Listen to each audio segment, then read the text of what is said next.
Ini buktinya karena Pak Jokowi sebagai presiden bereaksi terlalu cepat dan pasti nggak ada konsultasi dengan pejabat-pejabat teknis. Nah itu yang dimanfaatkan justru oleh menteri, oleh para dirijen untuk mengevaluasi Pak Jokowi kan. Lain kalau Pak Jokowi secara spesifik mengatakan itu, maka orang anggap bahwa Pak Jokowi memang paham keadaan.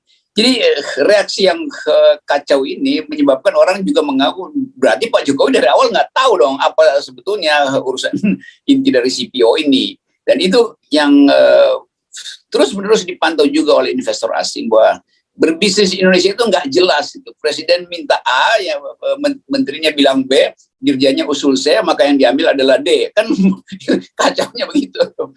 Dan publik dari awal tahu bahwa ini bakal blunder lagi nih, karena udah ada peristiwa sebelumnya soal batubara. Tapi yang jelas presiden tuh nggak punya kapasitas untuk mengatakan pada dunia internasional, saya adalah pengambil keputusan. Kan jadinya presiden ya diolo-olo aja. Loh bagaimana Anda bilang sesuatu dan menteri Anda sebetulnya yang harusnya mengikuti Anda, ternyata mengikuti kepentingan bisnis internasional. Nah kacaunya Pak Jokowi juga nggak ngerti bahwa nggak mungkin satu mekanisme internasional itu diintervensi secara sepihak melalui perintah presiden. Dan itu mengundang kegemparan dunia dan Indonesia bisa diseret dalam tribunal perdagangan atau WTO minimal.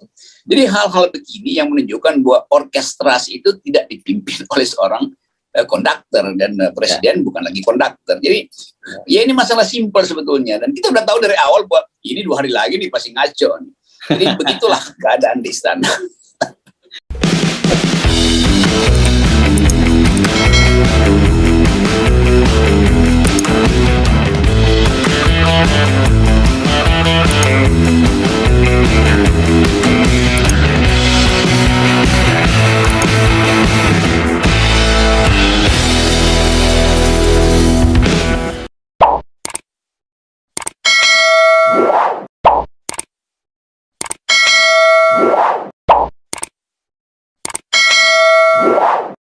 Halo, halo.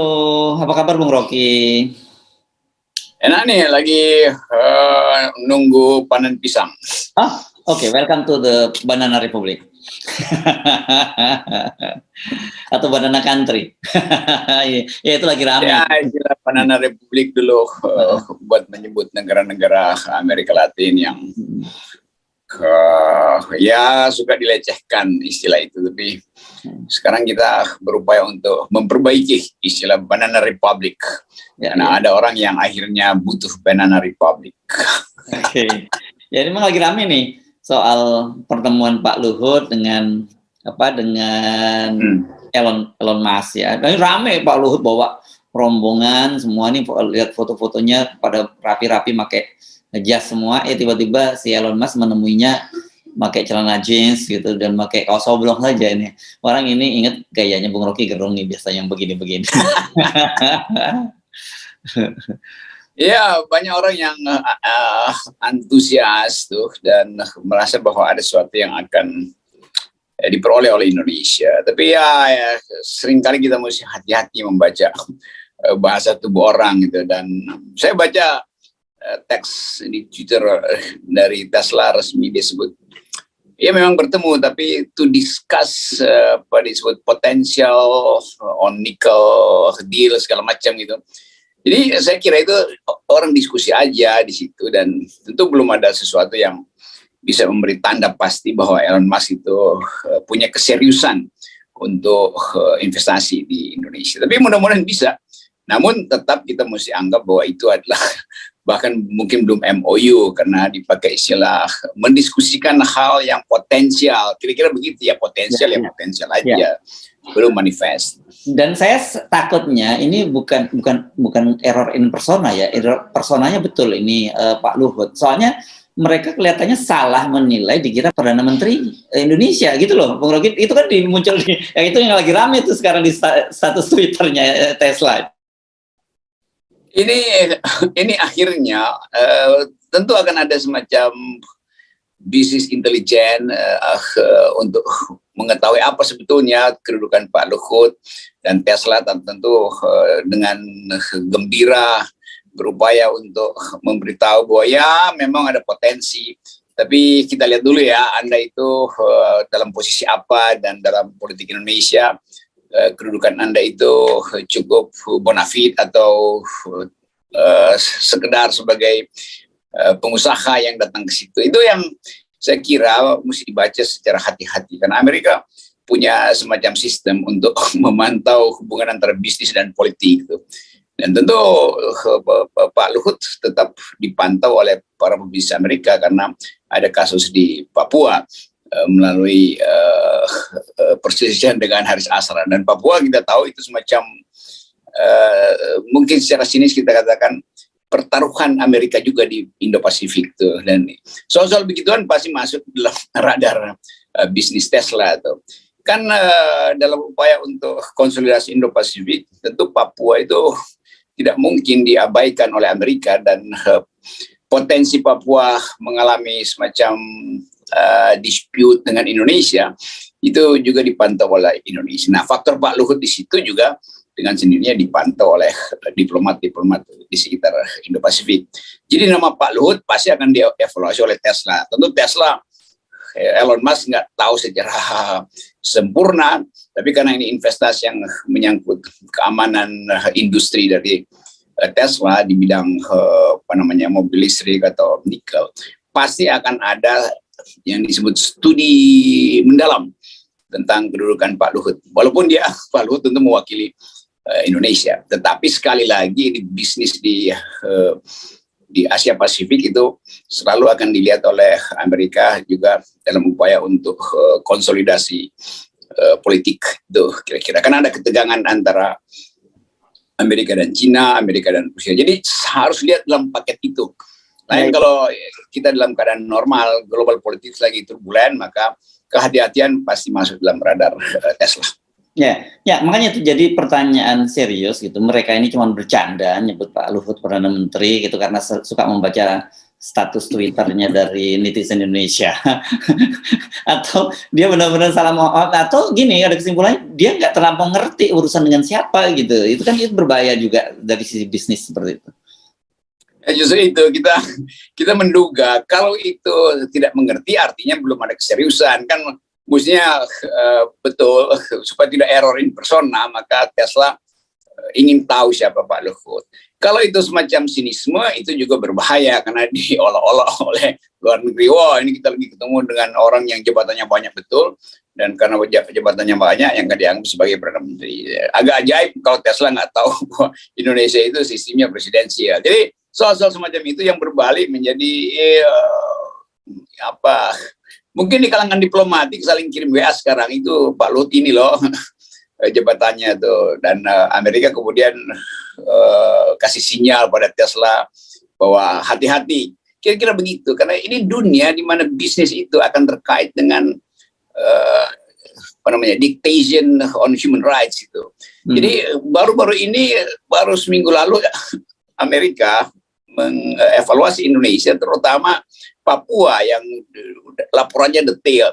Nah, di dalamnya pasti ada soal Pak Luhut tuh, karena laporan dari Haris adalah soal juga menyangkut isu hak asasi manusia, di mana Pak Luhut ada di dalamnya di dalam soal Papua. Jadi kita mesti baca itu secara lebih mendalam dan lebih lebar sebetulnya. Karena itu foto yang beredar kan itu foto yang dimuat oleh timnya Pak Luhut, bukan Tesla yang muat. Itu juga agak ajaib. Dan kita sur sendiri, kalau kata orang Medan, sor sendiri kau, kira-kira gitu. Ya. Oke. Karena apa? Karena menurut saya bagaimanapun juga Tesla ini adalah perusahaan terbesar di dunia. Orangnya Elon Musk ini orang terkaya di dunia gitu. Dan nggak mungkin ini akun official. Masa kemudian yang salah? Oh, kalau di Indonesia gampang sekali bilang, oh itu adminnya yang salah gitu. Apalagi kalau ini kan soal profesionalisme sebuah perusahaan terbesar di dunia gitu. Ya, saya pernah pelajari yang disebut beberapa tahun lalu soal etik di dalam korporasi Amerika itu, yang bahkan dibuat oleh PBB satu aturan bahwa perusahaan-perusahaan besar itu jangan terlibat di dalam bisnis dengan negara-negara atau tokoh-tokoh yang punya problem dengan human rights itu. Namanya apa dulu? Global Compact itu semacam fakta etis untuk perusahaan-perusahaan ekstraktif terutama supaya menghormati human rights. Nah, dimensi ini masih dipegang oleh perusahaan-perusahaan Amerika, terutama yang beroperasi di negara-negara yang potensial merusak lingkungan atau macam-macam lah itu. Jadi saya kira Global Compact ini yang diinisiasi oleh PBB masih berlaku. Jadi hati-hati karena akan ada audit human rights, audit lingkungan, itu semua itu ada di dalam sistem etis investasi perusahaan-perusahaan Amerika itu. Kita cuma ingin menerangkan keadaan yang kita tahu di papers ya. Kita nggak mau campuri niat baik dari Pak Luhut untuk dapat investasi, itu lain lagi itu. Ya. Niat baik itu selalu dihitung berdasarkan kemasukakalan satu investasi oleh perusahaan Amerika yang terikat dalam fakta Global Compact. Ya. Saya kira ini menarik kalau memang betul Elon Musk masuk di pabrik nikel. Waktu itu juga disebutkan bahwa Elon Musk juga mau punya landasan maninya, punya pesawat di ibu kota negara baru. Pada waktu itu kan juga pernah disebut begitu ya. Jadi space age-nya ya, perusahaannya lah. SpaceX-nya.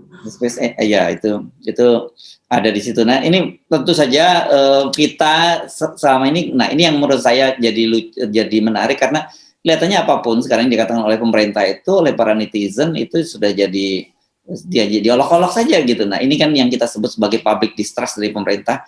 Ini udah berat gitu. Jadi modal politik pemerintah berupa legitimasinya itu sudah sangat berat sekarang. Ya itu. Jadi begitu ada foto itu, pasti Duta Besar Amerika langsung kasih klarifikasi. Kan kita mesti lihat itu bahwa Pak Luhut itu bukan Perdana Menteri. Kan bagaimanapun diplomatic society di Indo-Pasifik itu lagi sangat waspada terhadap isu-isu lokal di negara-negara Indo-Pasifik yang memang sasaran konsolidasi politik luar negeri Amerika. Jadi tetap saya menduga keras bahwa kehadiran Pak Luhut itu juga dipantau sebagai kehadiran seorang politisi sebetulnya. Dan tidak mungkin duta besar apalagi duta besar Amerika di Indonesia itu tidak memberi semacam catatan diplomatik kecil dalam bentuk attention atau macam-macam lah yang kita tahu keadaan itu. Dan sangat berbahaya kalau kita terlalu menganggap bahwa itu udah deal. Padahal di Twitter resminya Tesla baru disebut to discuss the potential deal. Kan itu yang dimaksud sebetulnya tuh. Jadi baru pada tahap pembicaraan yang pasti mesti disusul dengan proposal lain. Karena itu ketemu di pabriknya di Texas itu. Dan kita nggak tahu apa sebetulnya posisi Elon Musk waktu itu sehingga harus terima pakai kaos oblong dan di kiri kanannya ada pasti penasihat ekonomi atau financial advisor-nya yang masih muda-muda. Tapi kita anggap aja bahwa Pak Luhut berupaya memang, tapi dunia bahkan Indonesia justru kok sinis ya, itu jadi ada soal kan. Kan mestinya kita bangga bahwa Pak Luhut bertemu dengan investor besar. Tapi kenapa kita sinis? Nah, itu juga pertanyaan tuh. Jangan-jangan memang seluruh kebijakan negara yang siapapun yang diutus untuk mewakili Indonesia itu akan disiniskan oleh masyarakat Indonesia sendiri. Kan itu bahayanya. Jadi nggak ada dukungan moral sebetulnya pada pemerintah untuk memulai langkah baru mencari investor. Ini soal yang agak aneh. Dan itu hanya menandakan bahwa bagi Amerika, ya kalau penduduk Indonesia sendiri sini, bagaimana kita merasa nyaman untuk investasi di Indonesia. Kira-kira begitu psikologi yang lagi dibahas mungkin dalam hari-hari ini, dibahas di ruang yang sama di Texas oleh Elon Musk dan beberapa penasihat keamanannya. Ya, oke. Sekarang kita balik ke presiden. Ini kalau ini presiden sesungguhnya ya, Pak Jokowi gitu ya. Ini kan publik lagi heboh ini soal kemarin Pak Jokowi kan menyebut larangan bahan baku minyak goreng dan minyak goreng. Semua orang kemudian menafsirkan, media bahkan dunia industri sendiri juga menafsirkan itu adalah larangan CPO gitu. Tapi kemudian ternyata dan orang kemudian bertanya, benar enggak nih larangan ini? dan berapa lama dibatalkan ini. Ternyata ini malah belum dilaksanakan, sudah dibatalkan dalam tanda petik, karena kata sudah diralat bahwa ini bukan larangan CPO, tapi ada produk turunan lainnya yang disebut sebagai apa tadi, RBD, palm oil atau apa gitulah. Saya juga nggak begitu, ini sangat teknis lah gitu. Tapi satu jelas yang bahwa ini menimbulkan kehebohan, tapi ternyata nggak seperti itu yang dimaksud. Saya jadi bingung sendiri dan banyak orang juga bingung juga.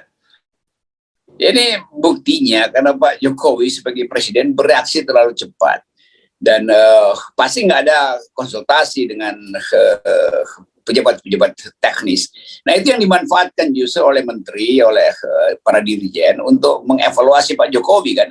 Lain kalau Pak Jokowi secara spesifik mengatakan itu, maka orang anggap bahwa Pak Jokowi memang paham keadaan. Jadi reaksi yang kacau ini menyebabkan orang juga mengaku berarti Pak Jokowi dari awal nggak tahu dong apa sebetulnya urusan inti dari CPO ini. Dan itu yang terus-menerus dipantau juga oleh investor asing bahwa berbisnis Indonesia itu nggak jelas. Itu presiden minta A, ya menterinya bilang B, dirjanya usul C, maka yang diambil adalah D. Kan kacaunya begitu. Dan publik dari awal tahu bahwa ini bakal blunder lagi nih, karena udah ada peristiwa sebelumnya soal batu bara. Tapi yang jelas presiden tuh nggak punya kapasitas untuk mengatakan pada dunia internasional, saya adalah pengambil keputusan. Kan jadinya presiden ya diolo-olo aja. Loh, bagaimana Anda bilang sesuatu dan menteri Anda sebetulnya yang harusnya mengikuti Anda, ternyata mengikuti kepentingan bisnis internasional. Nah, kacaunya Pak Jokowi juga nggak ngerti bahwa nggak mungkin satu mekanisme internasional itu diintervensi secara sepihak melalui perintah presiden. Dan itu mengundang kegemparan dunia dan Indonesia bisa diseret dalam tribunal perdagangan atau WTO minimal.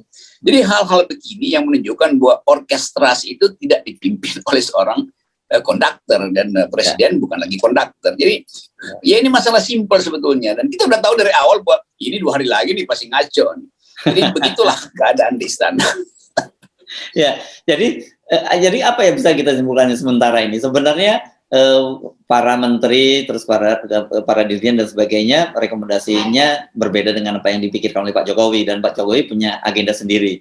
Jadi kelihatan sekali bahwa memang pernyataan Pak Jokowi kemarin itu pernyataan politik, bukan pernyataan ekonomi gitu. Iya, itu pernyataan politik seolah-olah nasionalisme kan. Yang mau diterangkan begituan kan, kami mampu untuk mengeluarkan instruksi untuk mengatur pasar, mendikte pasar, pasarnya bereaksi.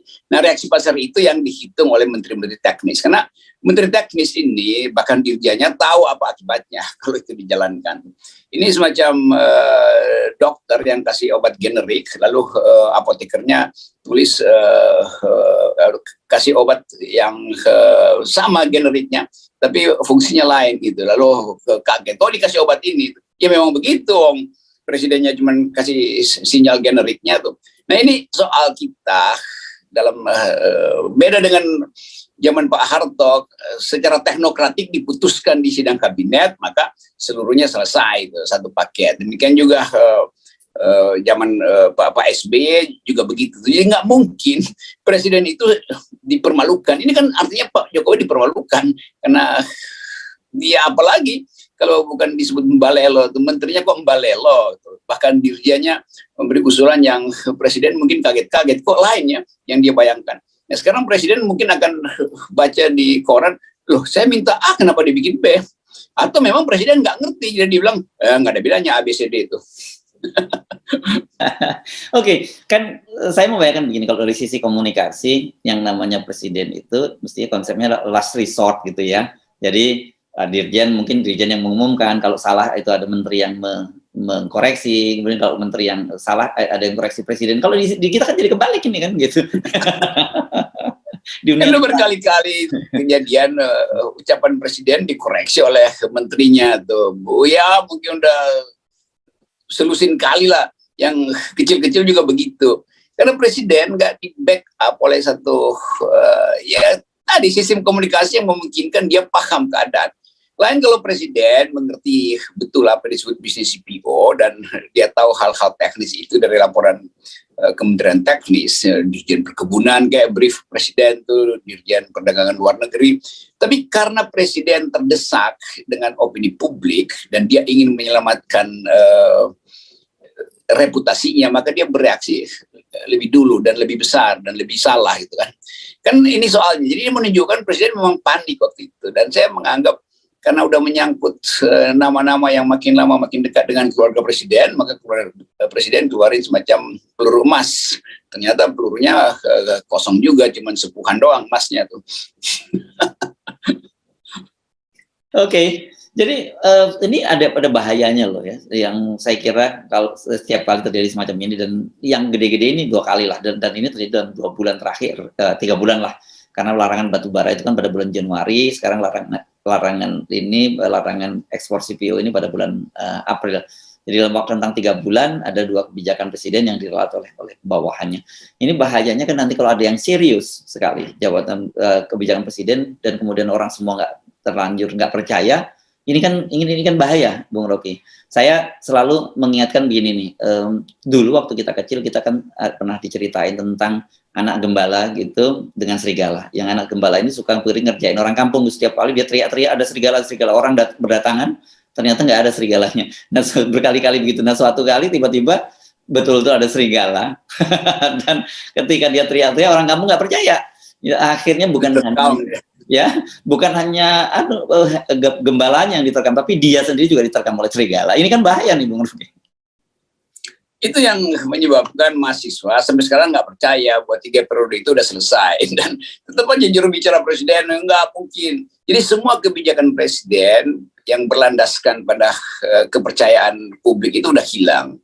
Tentu publik nggak ingin ada serigala yang merekam dia, tapi serigala di sekitarnya juga bersiap-siap untuk menguji mentalnya presiden ke depan. Nah, serigala-serigala ini yang kita sebut sebagai oligarki, lalu memanfaatkan instabilitas batin dari Pak Jokowi. Ini bahayanya tuh. Jadi sekali lagi, seseorang itu kalau udah dikasih plakat oleh BEM UI sebagai king of lip service, itu sebelum dicabut orang akan menganggap memang wataknya adalah king of lip service. Dan dalam soal-soal semacam ini, bangsa ini diuji kematangannya melalui ucapan presiden dan bahasa tubuh presiden. Kan kita lihat bagaimana presiden kusut wajahnya waktu menguraikan soal CPO itu tuh. Dan itu sangat mungkin dalam bayangan presiden CPO ini akan menyeret nama-nama yang ada di meja makan presiden semalam sebelumnya. Kira-kira begitu kan. Kalau kita bikin analisis psikopolitik ya begitulah. Tapi itu udah terjadi, dan betul tadi orang menunggu lagi, apalagi kejadian yang sama dengan soal minyak sawit dan batu bara ini. Jadi sekuensi kebijakan itu tidak akan lagi didengar orang, dan itu sinyal buruk bagi Indonesia di mata internasional. Para investor asing juga mungkin nggak punya lagi cara untuk melobi Indonesia, karena menganggap di mana kita dapat kepastian kalau dalam 2 hari kebijakannya diputuskan di tingkat atas, dibatalkan di tingkat bawah, kan ajaib. Iya. Oke. Tapi gini, saya kira saya perlu mengingatkan Anda juga dan juga para viewer, jangan terlalu khawatir gitu, karena kalau saya baca-baca di media sosial, orang juga nggak nganggap serius kok waktu Presiden Jokowi mengumumkan itu gitu. Cuman yang kasihan petani-petani di daerah, karena harga tandan buah segarnya sawit itu jatuh sangat tinggi gitu. Jatuh ya. Iya, itu yang jadi dampaknya, itu yang saya kira kasihan. Tapi sementara kalau netizen hanya ketawa-ketawa gitu, makan kan seperti saya sebut kemarin jadi bahan taruhan kan, ini berapa lama kan bertahan. Ternyata salah semua. Pada waktu bertaruh banyak orang yang udahlah nggak usah bertaruh, udah pasti menang gue dah. Jadi begitu keadaan kita hari ini, dan ya udah sekarang kita mungkin lagi bersiap-siap karena menjelang libur panjang. Ya orang melupakan sejenak kekacauan di istana, lalu balik ke desa, dan sampai di desa juga kerabat di desa nunggu hadiah lebaran, ternyata nggak dapat hadiah lebaran. Ini juga membuat bangsa ini lebaran yang agak miris sebetulnya, karena daya beli turun, pendapatan masyarakat terpuruk, namanya kemarin, riset Kompas itu menunjukkan bahwa kan yang diterangkan 85 juta orang akan mudik. Dan Kompas bilang 7 dari 10 orang yang mudik itu pasti nggak bakal bawa oleh-oleh. Jadi kira-kira ada 60 juta orang yang mudik tanpa bawa oleh-oleh. Kalau kita pakai logika Kompas ya. Nah ini, jadi kita berharap aja bahwa orang balik nggak perlu bawa oleh-oleh, tapi pergi untuk menyembuhkan lagi batin yang risau di ibu kota tuh.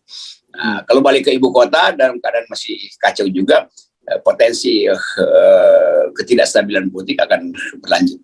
Dan orang-orang yang biasanya pulang itu kan bawa ke Jakarta dengan 2-3 orang tambahan kan, dan itu akan membuat tekanan publik lagi di Jakarta. Tapi semua itu kita hanya bisa tempatkan di dalam cara kita melihat bahwa bangsa ini memang membutuhkan percepatan perubahan politik. Kira-kira itu selalu sinyalnya. Ya, dan dijamin bahwa kalau Lebaran kali ini Anda pulang, itu ibu kota masih tetap di Jakarta. Oke. Masih lama. Oke, Bung Rocky, selalu kita kawal dengan berbagai kekacauan ini, dan salah satu jalan keluar yang kita proposal kita kepada publik adalah 0%. Ya. Dimanapun ibu kota berada, 0% tetap ibu kota politik. Oke.